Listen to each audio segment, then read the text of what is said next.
તો મોઢા પરિવાર છે, સિસોદિયા કુળ જેનું છે એટલે પ્રતાપને યાદ કરવા છે એક વાતમાં, જેની ઉજળી પરંપરા. આપણી કહેવત છે કે તાયણો વેલો છે ને એ થળીએ જાય. ઘણા એમ કહે ગેલારામ બાપુ, એક વાત યાદ રાખજો, અંદર જે પડ્યું હશે ને એ ગમે તેથી બહાર નીકળશે. મારી પાસે 10 રૂપિયા હોય ને તો હું તમને 10 જ દઈ શકું. મારામાં સુરવીરતા હશે તો જરૂર પડી છે ત્યારે સુરવીરતા નીકળી છે, મારામાં સજનતા હશે તો સજનતા નીકળી છે, મારામાં ભક્તિ હશે તો ભક્તિ નીકળી છે, મારામાં દાતારી હશે તો દાતારી નીકળી છે. આ ખોડિયામાં અખિલ બ્રહ્માંડના માલિકે જે દીધું છે એની નીકળી છે. બાકી આ દુનિયામાં ક્યાંય ઇન્જેક્શન નથી. ક્યાંય સાંભળ્યું કે દાતારીના ઇન્જેક્શન ક્યાંય મળે કે ભાઈ ફલાણે ત્યાંથી ઇન્જેક્શન લઈ આવો? તો આપણે કોને મારવા આવી તો ગામને ખબર હોય? જો ઇન્જેક્શન આવતા હોત તો નહીં. અમારો એક દુવો છે કે જાડવા જેવા જીવને અહીં ટાણા આવે 3, એક મોજ, એક વ્યવહાર ને એક મરણ, બસ આને સાચવી લેજે સાંભળા. 3 ટાણાની વાત થઈ છે, એમાં પહેલી મજા આવી ગઈ. આખી દુનિયા જે મજા માટે હેરાન થાય છે, આ જીવને જોઈએ છે આનંદ, આ જીવને જોઈએ છે મોજ. ક્ષણિક આવે છે વહી જાય છે, આવે છે વહી જાય છે, બસ આ મોજમાં મોજમાં. પણ મોજના તોરા ક્યારે છૂટે ખબર?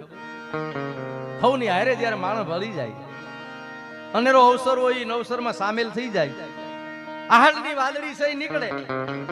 છેડા હાડી વાદળના કાણો દોવાણા 10 હોતો રાધે માથે ઉછેડા દરાર જીંગોરિયા મોરલા સાથે વહરી મંડાણી જડી એક રાજા મેઘ રાજા મનાણા હપાટ બ્રહ્માંડ ત્રુટા ઇન્દ્ર પણ તાળા પાણી વાળા હાથી હુંડવાળા નગાવાળા થકાગાડા ફોડી નાખ્યા. નદી નાળા હડા માથે જડા ફેલિયા હતો રાદાવાળા ત્રાહે પાડા સરિતા જોલમાં અને પાણી વાળા ખડકારા એકદારા પાટ ઈ લોટરા ગુગવા જણે ગીતરા જકોરા લાગા અને હાગરે મંડે પે હાયલા જાનરા સમાજ ચડા હાડી વાદળના કાળા દોવાળા 10 હોતો રાધી માથે ઈ આહાડની એલી જામે અને મોરલા નાચતા હોય. એમાં ટાણે અમુક મોરલા રીહાય. આપણે એમ જ હોય પ્રસંગ આવે ને તો અમુક રીહાય મોરલા. ત્યારે કવિ કાગ જેવાની નજર પડે અને કવિ કાગ ઈ મોરલા ને કે મોરલા આ આનંદનો અવસર છે, આમાં ભેગો પડી જા, હવની હારે કિલોલ કરી લે, હવની હારે ટહુકા કરી લે. કવિ કાગ લખે છો કે બે ઘડી કનાચી લે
પોતાવાનું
વાળી પોતા